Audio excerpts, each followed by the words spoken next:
Last year, the Dark Energy Spectroscopic Instrument, DESI, made headlines around the world. Its enormous map of the universe hinted that dark energy, the mysterious entity causing the expansion of the universe to accelerate, might not actually be constant. More recently, another giant cosmology experiment released its final results, the Dark Energy Survey, DESI. Its results are intriguing, but did DESI confirm DESI? To answer that, we have to address a much more interesting question.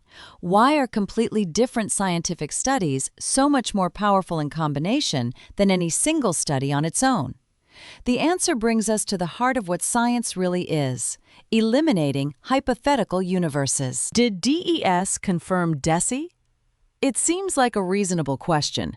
New data is supposed to reduce the uncertainty on whatever number we are trying to measure. You tighten the error bars and you confirm the measurement. Science sometimes works that way, like when we first measured the existence of dark energy in the first place.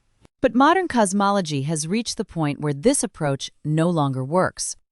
The signals we are looking for are so subtle and tangled together that it is no longer about directly measuring the parameters of this universe. It is about ruling out countless hypothetical universes that we are not in.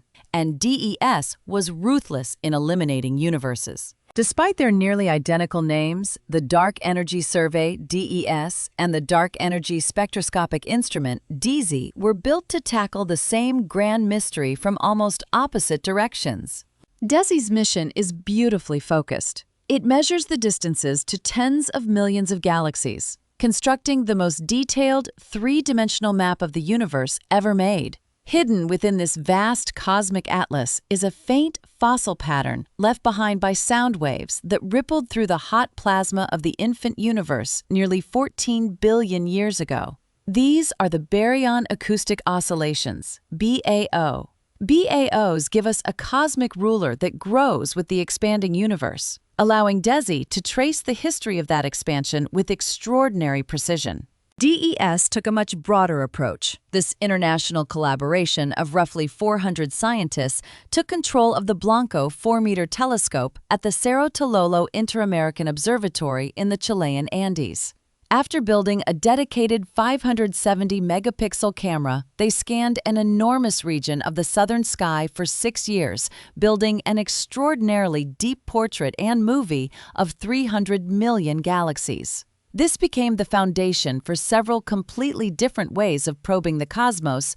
Weak gravitational lensing DES measures tiny distortions in distant galaxy shapes caused by the subtle Oort curve warping of intervening space by massive objects. Through this, DES maps the invisible distribution of dark matter and tracks how cosmic structure has grown over time.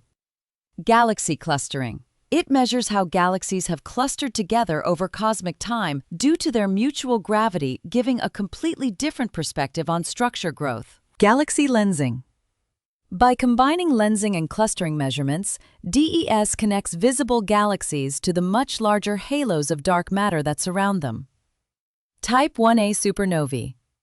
DES discovered and monitored thousands of Type 1a supernovae, measuring the expansion history of the universe by determining distances to these exploding white dwarf stars, the method by which dark energy was first discovered. Baryon Acoustic Oscillations DES even measures the same ancient BAO pattern as DESI, but with a completely different observing strategy.